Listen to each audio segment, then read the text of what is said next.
Okay, assalamualaikum warahmatullahi wabarakatuh, and I'm going to interpret this YouTube video from English into bahasa. Okay, let's get started. Pengantar mengenai catatan dalam terjemahan konsekutif. Saya tahu banyak dari Anda telah mengalami hal ini.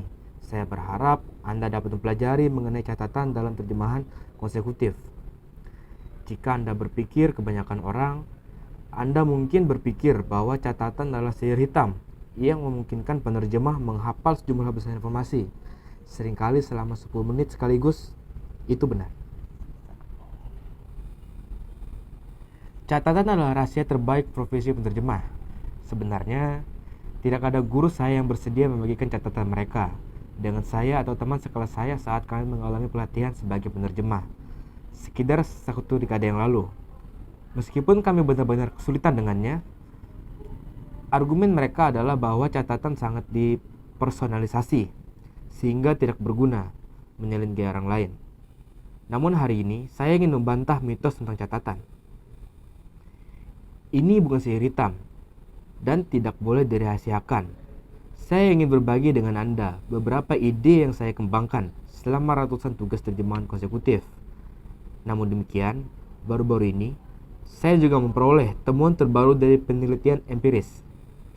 Jika Anda menonton ini, Anda mungkin tahu apa yang diperlukan untuk menjadi penerjemah konsekutif yang sukses, seperti memahami dan menganalisis teks, mengungkapkan ide-ide pembicara dalam bahasa yang berbeda, dan lain sebagainya. Sekarang, saatnya untuk mempelajari catatan yang merupakan topping dalam terjemahan konsekutif. Beberapa tahun yang lalu, Erickson K. dan koleganya dari Universitas Negara Bagian Florida melakukan beberapa eksperimen penting tentang pembelajaran. Mereka menemukan bahwa salah satu cara terbaik untuk membantu siswa menguasai sesuatu adalah dengan memberikan model ahli. Ahli dapat mengajarkan banyak hal, terutama jika kita melihat keberhasilan dan kegagalan mereka. Misalnya, Profesor saya di Tiongkok, yang dulunya menjadi penerjemah utama Tiongkok ke PBB, memberikan demonstrasi simultan yang sangat keren. Itu benar-benar mengubah hidup saya pada saat itu.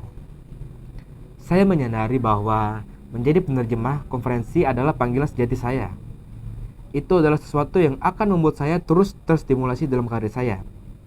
Oleh karena itu, hari ini, saya tidak hanya berbagi dengan Anda beberapa prinsip dasar catatan, tetapi juga banyak demonstrasi. Selain itu, saya ingin memberi Anda banyak waktu untuk berlatih. Namun, mari kita menjadikannya mudah. Pertama, kita akan belajar cara membuat dan membaca catatan dalam bahasa Inggris. Jadi, mari kita lihat beberapa prinsip dasar pengambilan catatan. Sekarang, mari kita periksa prinsip pertama pengambilan catatan, yaitu menulis secara diagonal. Saya tahu kita menggunakan buku stenografer, tapi itu hampir satu-satunya kesamaan antara apa yang kita lakukan dan apa yang biasa kita lakukan. Kami tidak menyanyi pidato, tetapi mencatatnya dalam tulisan. Saya sendiri tidak bisa menjadi reporter pengadilan karena tulisan tangan Mandarin saya terlalu lambat. Jika saya bisa hidup sebagai penerjemah, ada harapan bagi siapa saja yang khawatir untuk tidak bisa mengikuti pembicara. Sebenarnya, dalam pengambilan catatan, semakin sedikit semakin baik. Ada beberapa keuntungan khusus dari menulis secara diagonal. Pertama, lebih mudah dibaca kembali. Anda tidak bisa menulis banyak seperti ketika Anda pergi dari baris ke baris. Ini memaksa Anda untuk fokus pada ide utama dalam tulisan Anda, daripada mencoba mentranskripsi setiap kata yang diucapkan oleh pembicara dalam buku catatan. Kedua, ini juga menunjukkan struktur yang terlihat. Anda dapat langsung memahami struktur pidato pada kertas hanya dengan melihatnya. Jika Anda menulis secara horizontal, Anda tidak dapat melihat hutan karena pepohonan. Terakhir, cara menulis catatan secara diagonal berguna karena setiap awal ide selalu berada di tempat paling kiri di halaman.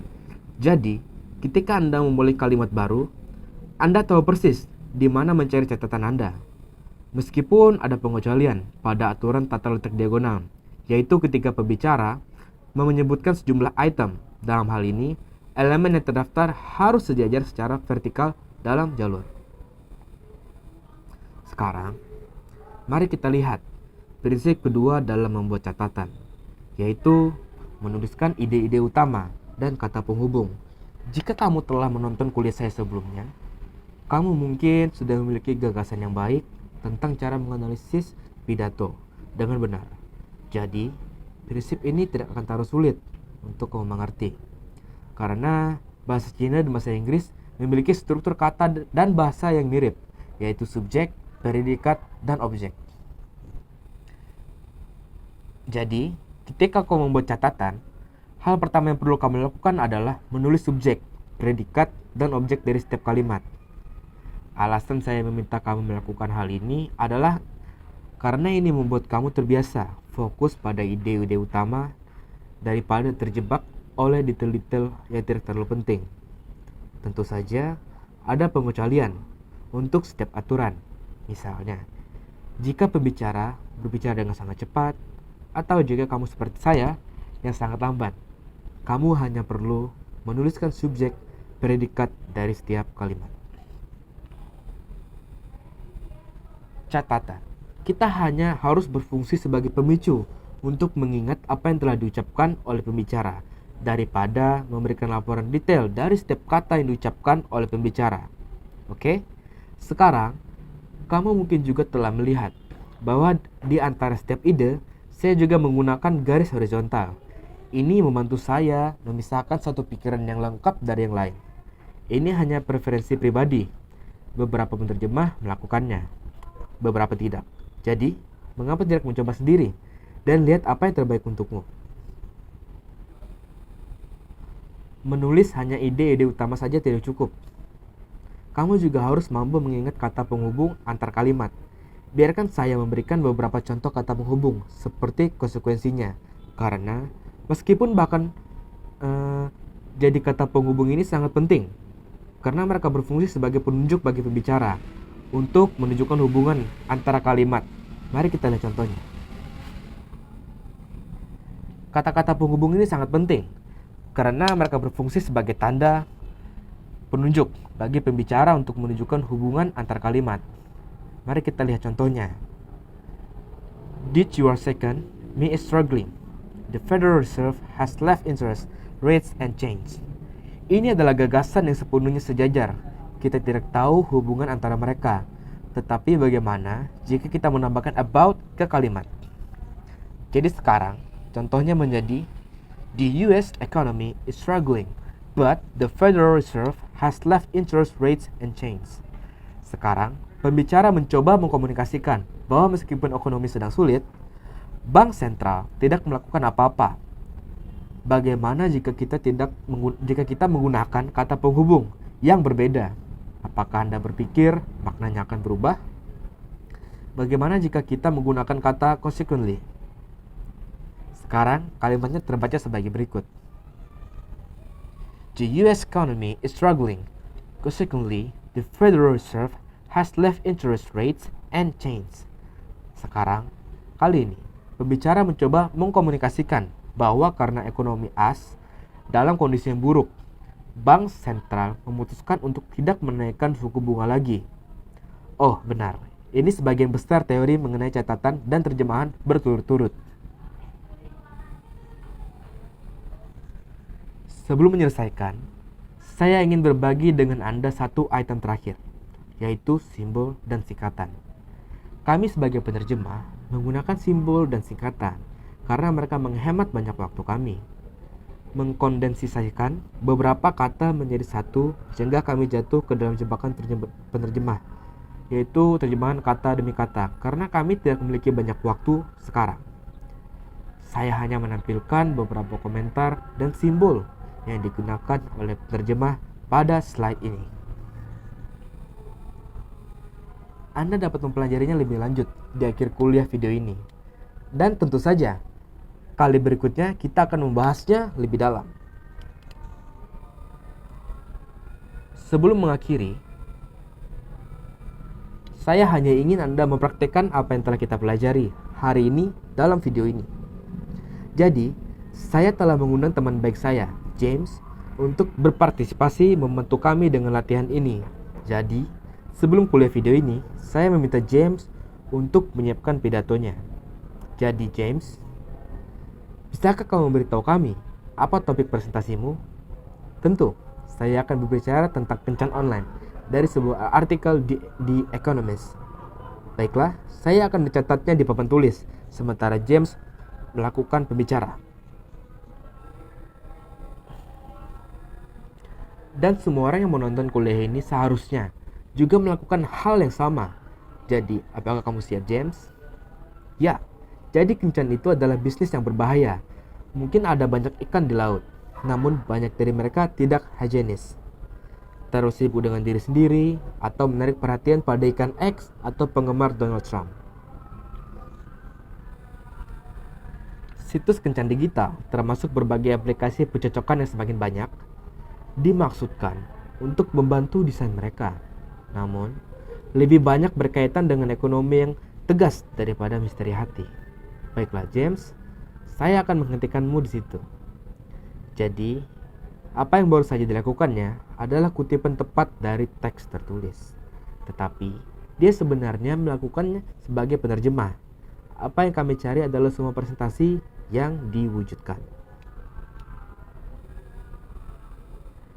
Apa yang saya maksud dengan organisasi adalah bahwa kamu harus menggunakan gagasanmu sendiri untuk menyampaikan pesan dari pembicara. Jadi, sekarang saya akan memberikan demonstrasi organisasi, sehingga kita akan menggunakan paragraf yang sama.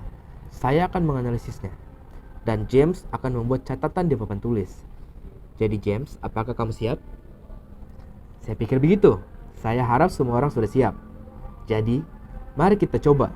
Selamat pagi para wanita dan pria. Jadi, hari ini saya ingin berbicara denganmu tentang kencan online. Topik yang saya yakin akan kamu temukan menarik dan mudah untuk dirasakan. Kencan bisa menjadi urusan yang cukup berbahaya. Kita semua pernah mendengar ungkapan bahwa ada banyak ikan di laut. Namun, beberapa dari mereka mungkin tidak bersih, egois, atau menarik perhatian pada ikan X atau penggemar Donald Trump.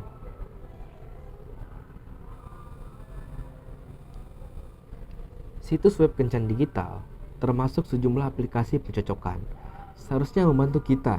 Namun desain mereka lebih fokus pada angka ekonomi daripada perasaan dan emosi di hati kita. Bagus sekali. James, bisa kamu membacakan kembali catatanmu? Ya. Selamat pagi, para wanita dan pria. Hari ini saya ingin berbicara tentang kencan online. Topik yang sangat menarik dan mudah untuk dihubungkan. Namun, topik ini memiliki beberapa masalah, dan itu adalah bahwa kita tahu ungkapan banyak ikan di laut, tetapi kadang-kadang ikan-ikan ini tidak bersih. Mereka memiliki masalah dalam melepaskan X atau menjadi penggemar Donald Trump. Situs kencan digital, termasuk aplikasi pencocokan, semakin bertumbuh dan seharusnya membantu kita. Tetapi desain mereka lebih fokus pada menghasilkan uang dan kurang pada cinta dan urusan hati. Seperti yang kamu lihat, James telah menguasai pentingnya pembuatan catatan dan interpretasi eksekutif. Mari kita lihat catatannya.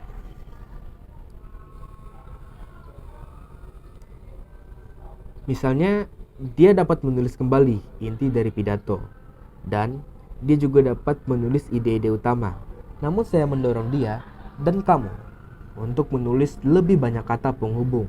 Tentu saja, dia dapat mengingat semuanya dari ingatannya. Tetapi ketika kita berurusan dengan informasi yang lebih besar, seringkali jika kamu tidak menuliskan kata-kata penghubung, kamu akan melupakannya. Misalnya di sini, pembicara mengatakan ada banyak ikan di laut.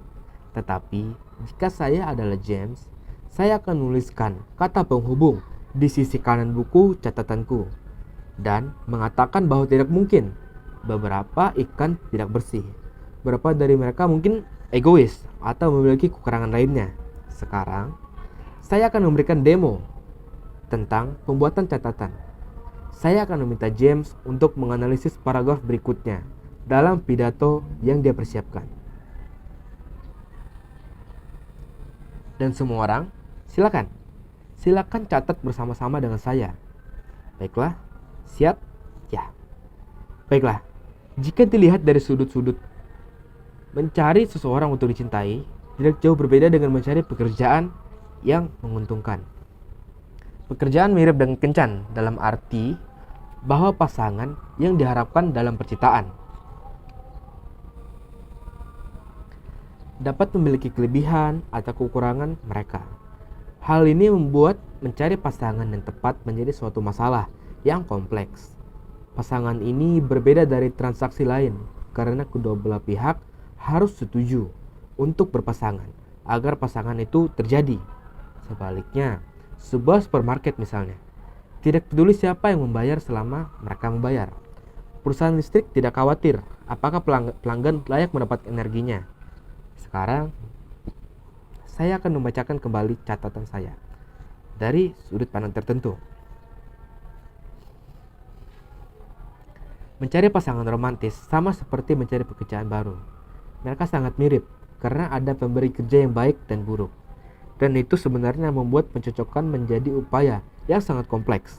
Alasannya adalah karena pencocokan atau menemukan kesempatan kerja sangat berbeda dari transaksi acak. Kita harus memastikan ada minat bersama. Beda halnya dengan supermarket dan perusahaan listrik. Mereka tidak terlalu mempedulikan konsumennya selama konsumen tersebut mampu membayar. Jadi, catatan seperti apa yang Anda lihat? Dengan catatan ini, kurang lebih baik dengan sedikit latihan. Bekerja untuk membagi kemampuan notasi kita adalah suatu tindakan sadar untuk mengeluarkan makna maksimum dari skrip dengan jumlah kata minimum. Dengan sedikit lebih banyak latihan, saya yakin semua orang akan menjadi ahli dalam pengambilan catatan seperti ini. Jadi ini membawa saya pada akhir kuliah saya hari ini. Untuk merangkum, kita telah belajar beberapa prinsip dalam pengambilan catatan seperti menulis secara diagonal dan menulis ide-ide saya dan kata-kata penghubung untuk kuliah berikutnya. Kita akan fokus pada singkatan dan simbol. Antara sekarang dan kuliah kita berikutnya, saya harap semua dari Anda akan berlatih beberapa jam setiap hari. Jadi, sampai jumpa di waktu selanjutnya.